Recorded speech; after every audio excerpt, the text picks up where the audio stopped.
Hello and welcome. I'm your host Crazy, and you're watching another PowetToys NewsCast for the month of November 2011.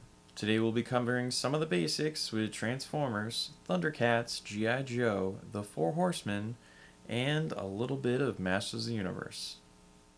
To start things off, the Transformers Collectors Club reminds us to renew our memberships by the March 16th deadline in order to qualify to get the free club-exclusive figure Run Amok.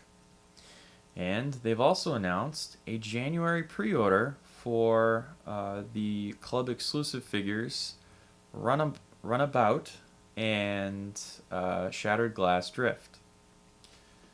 Hitting retail this month included Junk Heap and Sky Shadow, the beginning of the Rescue Bots line, and the first edition figures from the Transformers Prime line.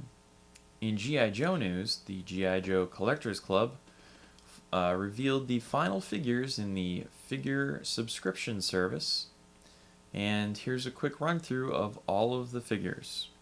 Those are Quarrel, Nanobat, Topside, Cobra Dice, Grunt with his glider, Iron Claw, Agent Jinx, Barrel Roll, Theodore N. Thomas, aka TNT, Surefire, CoverGirl, and the final reveal, Big Boa.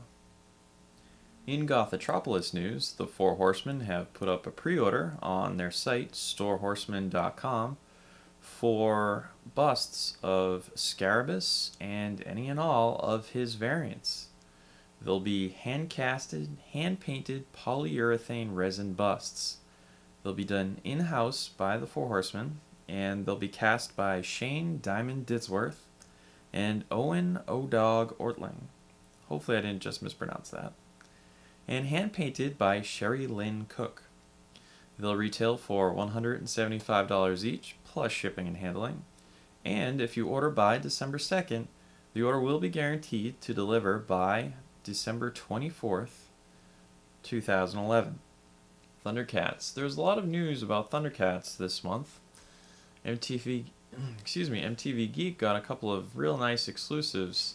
The first basically confirming the end of the 8-inch Classics line, and that will be replaced with a 6-inch scale line instead. Starting off with Lion-O and Mumm-Ra. And both will come loaded with accessories, and I'll be flashing some pictures on the side to show you some of the revealed pictures. But there was one figure still in development for the 8-inch line, and I believe that was Shitara. It's highly likely we'll still see that figure in a limited fashion, probably at a convention, but that's still to be determined. The 6-inch lines will be both modern and classic now, so as I said, the classic will start off with Mumm-Ra and Lion-O, and the 6-inch line will continue with Shitara and Tigra, and we'll continue to round out our main cast. The more kid-friendly 4-inch line is still going strong, and 2 new vehicles are being added to the assortment for early 2012. As we mentioned last time, one of those is the Armor of Omens, which will be a large exoskeleton, based on the Armor of Omens that showed up in Episode 7. And that will come with a small 4-inch scale Lion-O figure that can be placed inside and will activate electronic lights and sounds, including the Thundercats Ho yell, which is pretty cool. Also coming out will be the Mumm-Ra Storm Chaser, which is basically the large sarcophagus that turns into a giant tank, which is pretty sweet. He'll come with a 4-inch scale Mumm-Ra figure whose hands light up, and when placed inside, the hands will line up with the eyes on the face of the Storm Chaser. That will allow the Storm Chaser's eyes to light up. Rounding out our news is our Masters of the Universe update. November saw Snout Spout, Swiftwind, and Bubble Power She-Ra released. December brings us the club exclusive Demo Man figure, the quarterly Battleground evil-lyn figure, which I'm very excited for, and the non-club vehicle in the form of the Wind Raider, which will retail at $45, which is a slight price bump, and a reissue of the regular Skeletor figure.